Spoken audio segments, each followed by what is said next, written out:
What's going on, everyone? So, credit the Dallas Mavericks for getting the job done and advancing to the conference finals. It's the second time in the last 3 years Dallas Mavericks and Luka have advanced to the conference finals, taking down the one seed Oklahoma City Thunder. After Dallas ended up winning Game 5, it kind of felt like, all right, Dallas is going to handle business. There was a couple moments in this game yesterday where you kind of felt like, okay, maybe Oklahoma City, maybe they could pull this off, but ultimately Dallas just kept tacking away at it. And, you saw the lack of experience, the lack of like we've been here, kind of take its toll on Oklahoma City throughout this series. It wasn't just this game, it was throughout this series where you saw like Luka and Kyrie, they've been there, they've done this, they've hit the big shots, they've had the big moments. Like they're not afraid of this moment, and they know how to kind of get through those little hiccups. And to me, that was kind of the swing factor as far as Dallas overcoming the Oklahoma City Thunder. But look, the Oklahoma City Thunder are going to be terrifying, and they are going to be around for quite some time. Thunder are a very good basketball team already. They are the second youngest team. They have a ton of talent, a ton of versatility. They do have their holes and their little flaws that they need to fix and address, but they have more than enough tools and assets in order to make that happen. I mean, they have like $35 million in cap space coming up this offseason in which they can use to go sign a piece or two, kind of upgrade and kind of round out the roster better, maybe even add some more depth.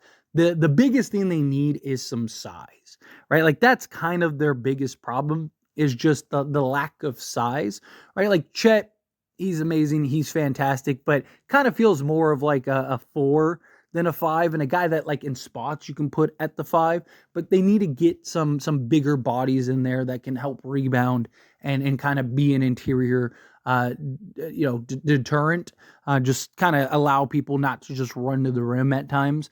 You saw a lot of that in just the lobs and all that to Lively and Gafford and whatnot. But again, the Thunder, they have a ton of cap space, incredibly young, talented team that's only going to improve, only going to get better, just got a ton of experience throughout this process, and are like it's very valuable for this team going forward and for the organization going forward.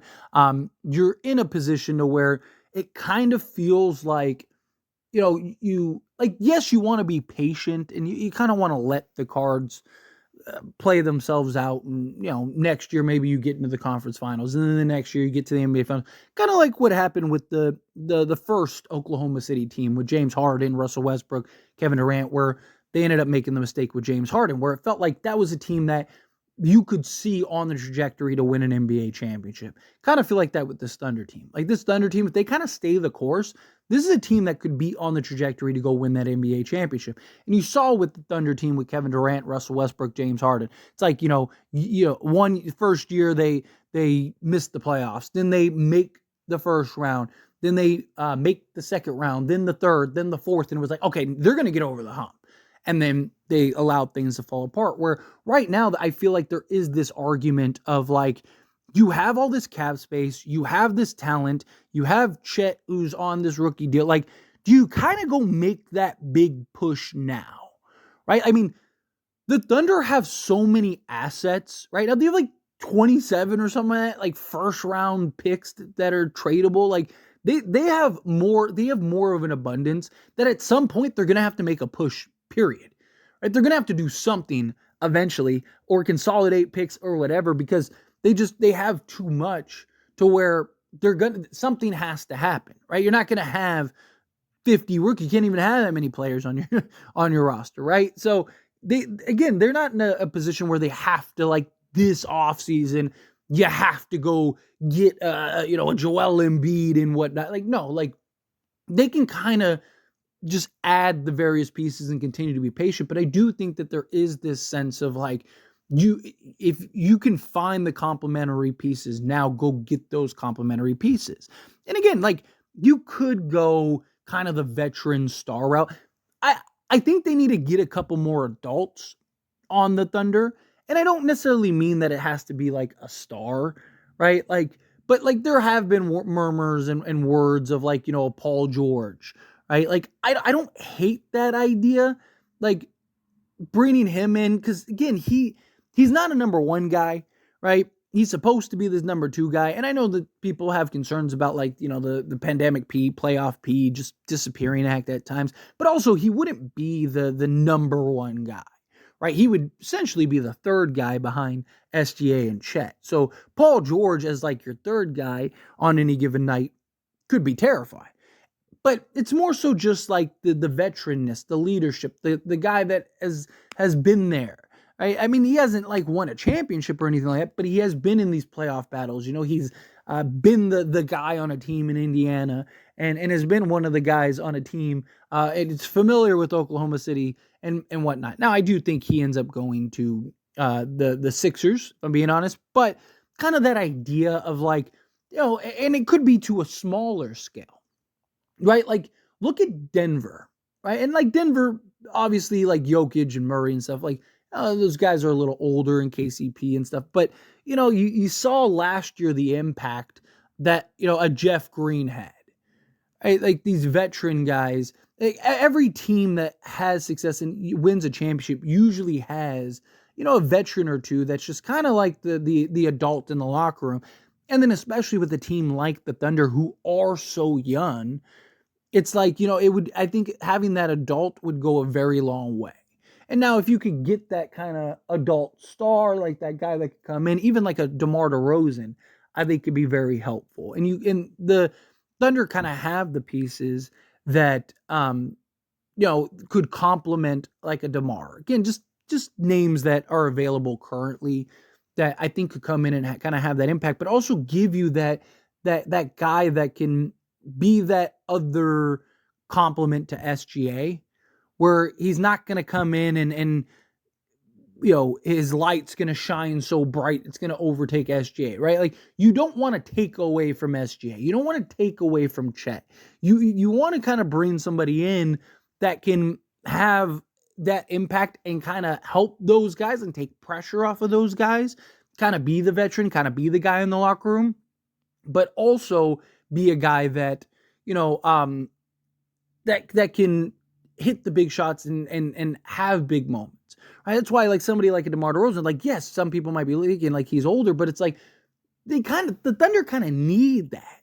They kind of need that guy who, like, hey, he can come in and just go get a bucket, right? And just kind of cool down things. Like, hey, it's okay, right? And like, because SGA, you saw SGA, like the Thunder went on numerous just stretches where they just couldn't get a bucket, and then SGA kind of had to like put on the Superman cape and go rattle off like 7 straight points because they don't really have anybody else that can kind of do that. So I think that going and getting a guy like a Paul George or like a DeMar DeRozan or somebody else, like maybe you find somebody via a trade or whatever, right? But like somebody that can go and just be a bucket getter for you, like even like a Malik Monk, I think could go a long way. Right? Like, could you convince Malik Monk to come on over? Like, I think even somebody like him, who, again, just a guy that's not afraid of the moment, can step in, hit some big shots, and play some big basketball. But another big thing that they have to address is just getting some more size, right? So I think of like, again, like what's available. Like you could go a Valanciunas route. Personally, I think that they should kind of look to kind of get somebody that kind of fits the timeline with these guys, right? So, can you convince a Nick Claxton to come? Can you throw your hat in the ring and go and trade for like a Jared Allen, right? Like Jared Allen, I think would make some sense, right? A guy that could help rebound, give you a little more size. Talk about a guy that's 6'9", 6'10", which is not a true 7-footer, but he is a guy that has he's good rebounding. He can block some shots. He can kind of be a deterrent, play some solid defense. He had like a defensive rating of like a 110 this past season, this season. So like they definitely need to go address, in my opinion, kind of that center spot to where, you're there. So there's already reports coming out that they're probably going to trade Josh Giddey. To me, like, again, can you turn him into some type of center, some type of big man to where, like, let's say it's a Jared Allen, right? So now you got Allen at the 5, you got Chet at the 4, you got Williams at the 3, you got Dort at the 2, and then you got SGA at the 1, Like, I think that that's a very nice balance. You got the defense, you got the scoring, you got the offense. You got two bigs down low that can do multiple things and do different things. And, Chet's ability to kind of operate from anywhere on the floor, I think would be very impactful, right? Like, I think that that is something where now you got this nice, you just got better balance, in my opinion. I just think it's a better balance. But again, they definitely need to address the size. They need to get a little bigger.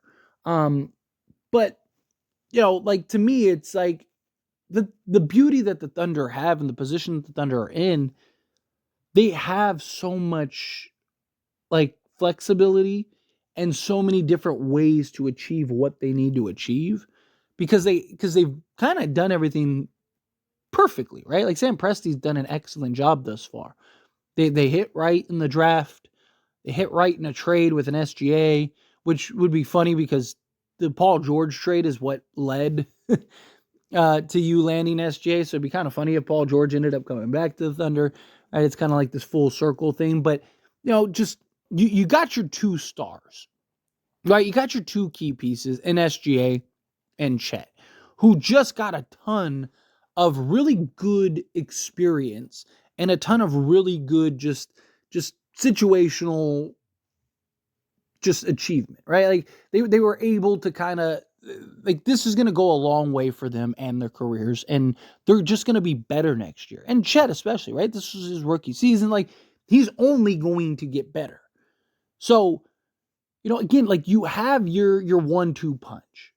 It's finding those complementary guys and guys that can come in, and you're in a position where you have this luxury where Chet is on a rookie deal, right? And you have a little time on that rookie deal. So if you can kind of go get the right pieces, right? Like, imagine if they were able to go trade for a Jared Allen and then bring in like a Paul George or something. Like, now, I mean, good luck, right? Like, it's just, again, like, however you feel about Paul George, him, again, alongside SGA and, Chet as, like, your third guy. And then, Paul George is going to have that game or two where he just goes off and is just spectacular, right? So, like, on any given night, he could be your best guy or your second best guy, but really he's kind of the third guy behind Chet and SGA. And then you go get that center and Jared Allen. It's like, force them to have to stop that, right? Like, and then at that point, you can go like an SGA, Williams, Paul George, Chet and Allen. Like, it's tough. It's real tough. But again, like, the Thunder just got to continue to remain patient, got to continue to remain smart, got to continue to just, if they find the right moves. But it does feel kind of like, hey, let's put a little pressure, right? Like, like, if you're driving a car, right? Like, why don't we? I'm not saying you have to put pedal to the metal and just ramp it up to 100, but, like, hey, maybe we get to like 70, 75 here, right? Like, let's kind of let's press some accelerator a little bit, right? While you got the gas in the tank. It's kind of my thoughts. But anyway, as always, this is a discussion. I pass a question on you. Let me know your thoughts and opinions down in the comments below. What do you think? How do you feel? What are your thoughts? Do you like the idea of the Thunder kind of making a push? What do you think the Thunder need? Should they just be patient, continue to build, take the next couple years? Because, I mean, also you got to keep in mind, like, SGA isn't like 23. I mean, he's not old.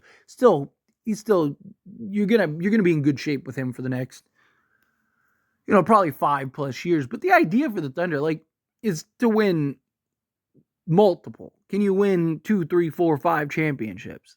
Right? Like, you don't want to get to the point where 3, 4 years from now you've built that just incredible team and SGA is 30s, and it's just, I don't know. I feel like you kind of have this window where you have this salary space. You have a couple guys that are on really cheap deals that are going to soon not be on really cheap deals. Kind of take advantage of it now while you can.